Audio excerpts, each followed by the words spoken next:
Hello students, कैसे आप सब। उम्मीद करते हैं आप सब ठीक होंगे।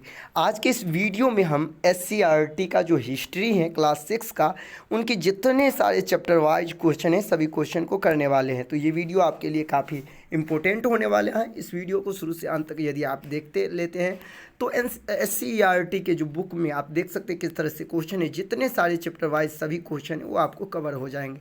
तो बहुत ही छोटा सा वीडियो है, आप लोग सभी क्वेश्चन को एक बार अवश्य देख ले। जैसे कि अध्याय 1 का यदि आप क्वेश्चन देखेंगे तो क्वेश्चन है, पशु या पक्षी के जो अवशेष की प्राचीनता का निर्धारण किस विधि से होता है। तो ये जो है आपका विधि कार्बन 14 पद्धति, जिसे C14 भी कहा जाता है। ठीक है। नेक्स्ट क्वेश्चन है, उत्तर भारत को दक्षिण भारत से कौन पर्वत अलग करती है। आपको पता होनी चाहिए जो उत्तर भारत है और दक्षिण भारत है दोनों को विंध्य पर्वत जो है वो क्या करती है, अलग करती है। वही यदि आपसे पूछा जाए उत्तर बिहार और दक्षिण बिहार को क्या यानी कौन सी नदी अलग करती हैं, तो याद रखेंगे गंगा नदी जो है उत्तर बिहार और दक्षिण बिहार को अलग करती है। बढ़ते हैं हम अगले क्वेश्चन, चावल का प्राचीन प्रमाण कहाँ से मिला है। तो इसका राइट आंसर हो जाएगा कोल्डिहवा से। ठीक है। बढ़ते हैं हम अगले चैप्टर की अगला क्वेश्चन, भारतीय उपमहाद्वीप में आरंभिक मानव का निशान किस राज्य से अधिक मिला है। चूँकि अधिक पूछा जा रहा है तो इसका जो राइट आंसर हो जाएगा वो आपका मध्य प्रदेश हो जाएगा। प्रारंभिक औजार अधिकांश तक किस चीज़ों से बने होते थे। तो प्रारंभिक समय में यदि हम बात करें तो उस समय के जो औजार होते थे वो पत्थर से बने होते, चाहे हम बात करें जानवरों के मारने वाले या जो भी औजार बनाया जाता था पत्थर को घिस करके आराम से उस समय औजार बना लिए जाते थे। अगला क्वेश्चन है, आरंभिक मानव, याद रखेंगे आरंभिक मानव को यहाँ आदि मानव के रूप में भी आप जान सकते हैं। आरंभिक मानव बस्तियों से जुड़ा पैंसरा नामक स्थान, देखिए ये बिहार से रिलेटेड है। और यदि हम देखें तो यही एनसीईआरटी और एससीईआरटी के बुक में फ़र्क हो जाता है, क्योंकि एससीईआरटी के बुक में जो हिस्ट्री भी आपको देखने को मिलेंगे वो ज़्यादातर बिहार से रिलेटेड जो अहम हिस्ट्री है वो आपको देखने को मिलेंगे। तो जैसे इसमें पूछा गया है पैसरा, तो पैसरा जो है बिहार के किस जिले से है, तो इसका संबंध मुंगेर जिले से है। ठीक है। बढ़ते हम अगले क्वेश्चन, पाषाण काल को कितने भागों में बांटा गया। तो आप सभी को पता है 3 भागों में बांटा गया है, पूरा पाषाण काल, मध्य पाषाण काल और नव पाषाण काल, ये 3 काल में बांटा गया है। तो ये तो जितने सारी चीज़ आप देख रहे हैं ये चैप्टर वाइज क्वेश्चन है, लेकिन आप सभी के लिए क्लास 6 हो या 7 हो या 8 हो, सभी क्लास का जो है एससीईआरटी उस चैप्टर में बहुत सारे ऐसे प्रश्न बनते हैं जिसका नोट्स जो है संपूर्ण तैयार कर लिया गया है मेरे द्वारा। तो यदि आप चाहते हैं उस नोट्स को हम परचेज करें तो आप हमारा व्हाट्सएप नंबर पे मैसेज कर सकते हैं, जहां से आप नोट्स को परचेज कर सकते हैं। नंबर है 8873794919। इस नंबर पर आप संपर्क कर सकते हैं, वहाँ से आप नोट्स परचेज कर सकते हैं, खरीद सकते हैं। अगला है, गेहूं का प्राचीन साक्ष्य कहाँ मिला। तो गेहूं का प्राचीन साक्ष्य मेहरगढ़, जैसे कि आप ऊपर पढ़ा होगा कि चावल की यदि बात हम तो कोल्डेवा में किए थे, लेकिन गेहूं का प्राचीन जो है वो मेहरगढ़ से प्राप्त हुआ था। चावल का प्रमाण यहाँ भी आप देख रहे हैं कोल्डेवा से हैं। ठीक है। बढ़ते हम अगले क्वेश्चन, यदि बात करें इसमें यदि आपसे पूछा जाए आरंभिक समय में इसमें कौन से जो है बिहार के फेमस उस समय की जगह है, तो चिरांद है। यहाँ चिरौद लिखा गया है लेकिन चिरांद होगा। ठीक है। बढ़ते हम अगले क्वेश्चन की तरफ। अगला क्वेश्चन है, निम्नलिखित में से कौन सी हड़प्पा कालीन स्थल नहीं है। मोहनजोदड़ो हड़प्पा कालीन स्थल है। वही हम बात करें लोथल, कालीबंगा, ये सभी जो है वो हड़प्पा कालीन जो है वो आपका स्थल है, लेकिन हस्तिनापुर जो है हड़प्पा कालीन स्थल नहीं है। जब यदि हम बात करें हड़प्पा कालीन शहर की तो सबसे पहला शहर आपका हड़प्पा ही था, जिसका उद्भव सबसे पहले किया गया 1921 ईस्वी में। ठीक है। अगला क्वेश्चन है, किस शहर से बंदरगाह के अवशेष मिले। जो हड़प्पा कालीन उस समय के जो शहर थे तो सभी शहर अपने अपने आप में फेमस थे, उसी में एक था आपका लोथल। जो लोथल जो है वो उस समय बंदरगाह के अवशेष मिलते हैं तो इसीलिए वो थोड़ा फेमस है। निम्न में से कौन हड़प्पा सभ्यता की विशेषता नहीं है। पहला है शहरी जीवन, ग्रामीण जीवन, विदेशियों के साथ व्यापार, सुयोजित नगर का नियम। ये जितने सारे हैं 1, 2 और 4 ये उस समय की विशेषता है, लेकिन विदेशों से व्यापार ये जो है उस समय की विशेषता नहीं है। हड़प्पा सभ्यता का खोज कितने ईस्वी में हुआ। तो मैंने अब पहले ही अभी बताया कि 1921 में दयाराम साहनी ने हड़प्पा सभ्यता की खोज की थी। ठीक है।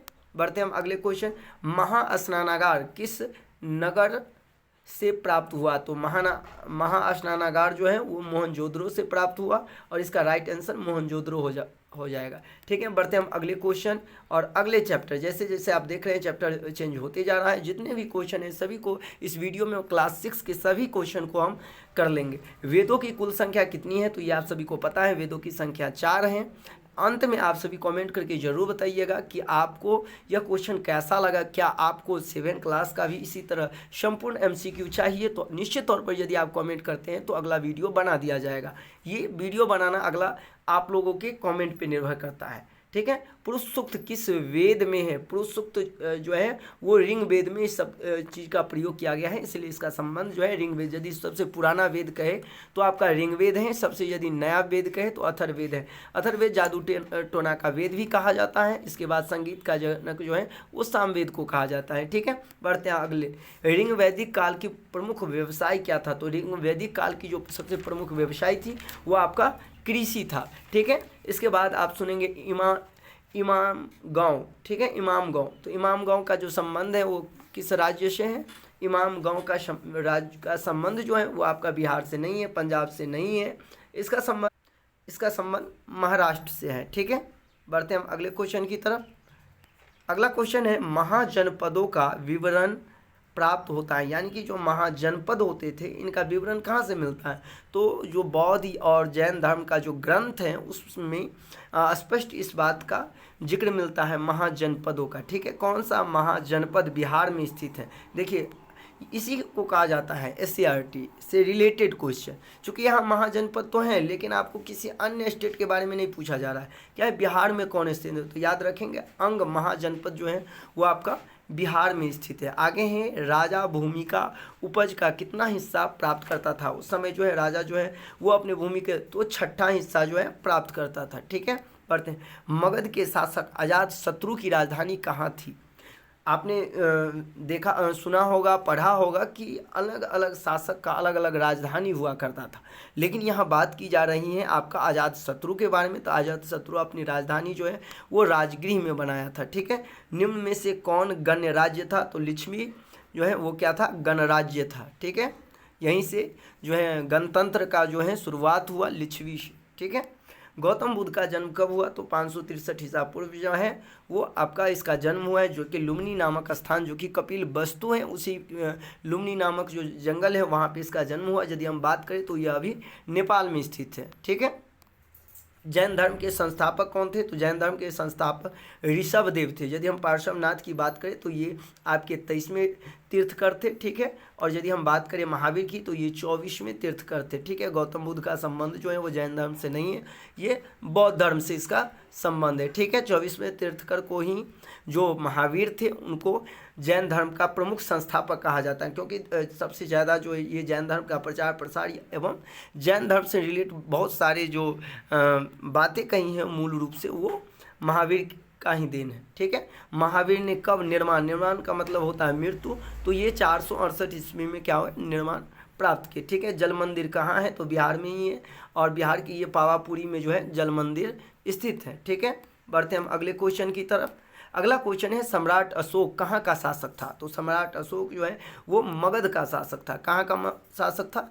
मगध का। यदि हम बात करें कलिंग, तो कलिंग युद्ध है जो कि अशोक से ही संबंधित है। कलिंग युद्ध के बाद ही जो है वो अशोक जो है अपना जो है युद्ध छोड़ दिए थे, क्योंकि कलिंग युद्ध से वो बहुत ही ज़्यादा प्रभावित हो गए थे और इसके बाद वो बौद्ध धर्म अपना लिए। ठीक है, ध्यान रखेंगे आप लोग।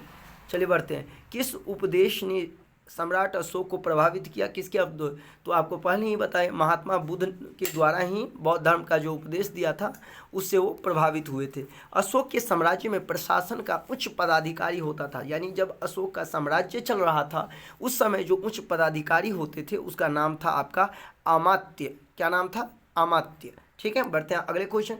किस युद्ध को जीतने के बाद अशोक का मन दुख से भर गया? पहले ही आपको बता दिए, कलिंग युद्ध।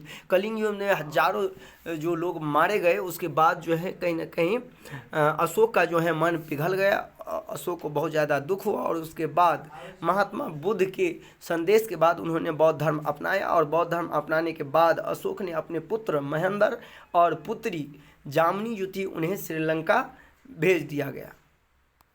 अगला है क्वेश्चन, सर्वप्रथम ब्राह्मी लिपि किसने पढ़ा? तो जेम्स प्रिसेप जो था वो सबसे पहले ब्राह्मी लिपि को पढ़ा था। यदि हम बात करें ब्राह्मी लिपि की, तो ब्राह्मी लिपि की जो सबसे पहले जो जेम्स प्रिप ने पढ़ा था 1837 ईस्वी में। ठीक है, ध्यान रखेंगे, जेम्स प्रिंसेप जो है 1837 ईस्वी में सर्वप्रथम ब्राह्मी लिपि को पढ़ा था। ठीक है, बढ़ते हैं अगला। सम्राट अशोक कहाँ का शासक था? तो मगध का था, ध्यान रखेंगे।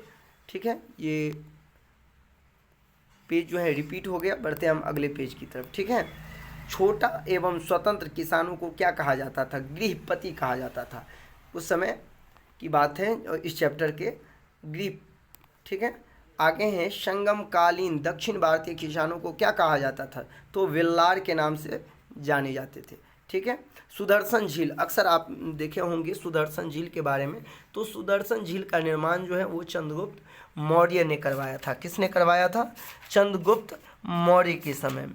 ठीक है, यदि हम बात करें इस के बारे में, तो आपको सुदर्शन झील जो है वो इसका वर्णन जो है, यदि सुदर्शन झील के बारे में कहा जाए तो सुदर्शन झील जो है वो आपका गुजरात में स्थित था। ठीक है, बढ़ते हैं हम अगले क्वेश्चन की तरफ।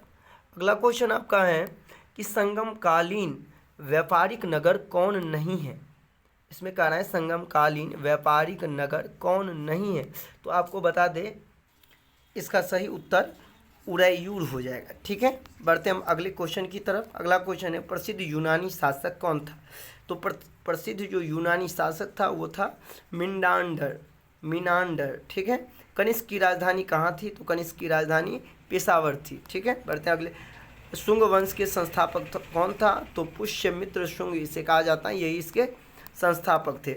समुद्रगुप्त की प्रशस्ति किसने लिखी? तो हरिसेन ने लिखा था इसका प्रशस्ति। किसका? समुद्रगुप्त का।